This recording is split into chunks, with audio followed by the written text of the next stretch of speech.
और बड़ी खबर इस बीच आपको बता दें, विपक्ष ने उपराष्ट्रपति पद के उम्मीदवार का ऐलान कर दिया है।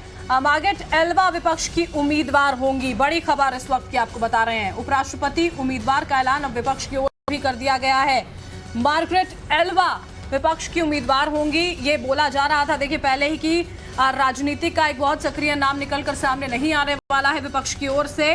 बैठक यहां पर जारी थी। अब मार्गरेट एल्वा को विपक्ष का उम्मीदवार यहां पर घोषित कर दिया गया है। बिल्कुल, शरद पवार के आवास पर बैठक चल रही थी विपक्ष की, और ये बैठक खत्म होते ही विपक्ष ने ऐलान किया कि मार्गरेट एल्वा, जो कि राजस्थान की पूर्व गवर्नर थी, उनके नाम का ऐलान किया गया है। मार्गरेट एल्वा विपक्ष की कैंडिडेट होंगी, जो कि अब जगदीप धनखड़ के सामने होंगे। एनडीए के उम्मीदवार है जगदीप धनखड़ वाइस प्रेसिडेंसी के लिए, और विपक्ष ने आज शरद पवार के घर पर बैठक के बाद ये फैसला लिया है कि मार्गरेट एल्वा को वो अपना कैंडिडेट बनाएंगे। उत्तराखंड की देखिए पहली महिला राज्यपाल के रूप में इन्होंने कार्य किया है। 6 अगस्त 2009 से 14 मई 2012 में उत्तराखंड की ये पहली महिला राज्यपाल रही है। नाम है मार्गरेट एल्वा।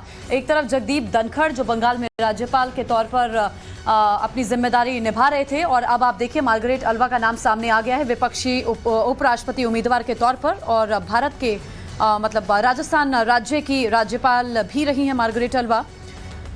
भारतीय राष्ट्रीय कांग्रेस की वरिष्ठ सदस्य रही हैं।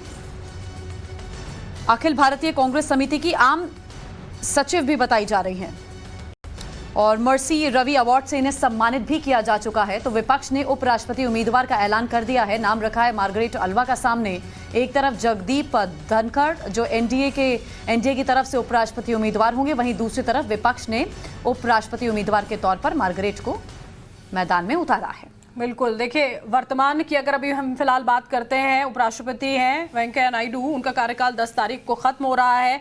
अभी जल्द ही उपराष्ट्रपति पद के लिए भी चुनाव यहां पर हो जाएगा। मार्गरेट एल्वा जो हैं वो विपक्ष की ओर से उम्मीदवार बनाई गई हैं। जगदीप धनखड़ के नाम का ऐलान एनडीए की ओर से कर दिया गया था।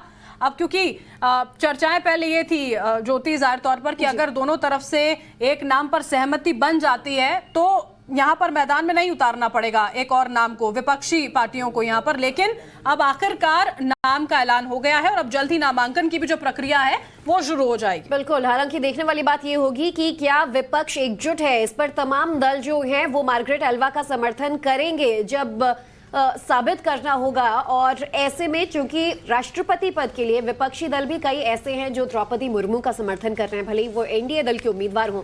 ऐसे में उपराष्ट्रपति पद के लिए अब मार्गरेट एल्वा, जो कि विपक्ष की उम्मीदवार तय की गई हैं, और शरद पवार के घर पर कुछ देर पहले ये बैठक हुई थी, और बैठक में फैसला लिया गया कि विपक्ष की कैंडिडेट होंगी मार्गरेट एल्वा उपराष्ट्रपति पद के उम्मीदवार के लिए। खबरें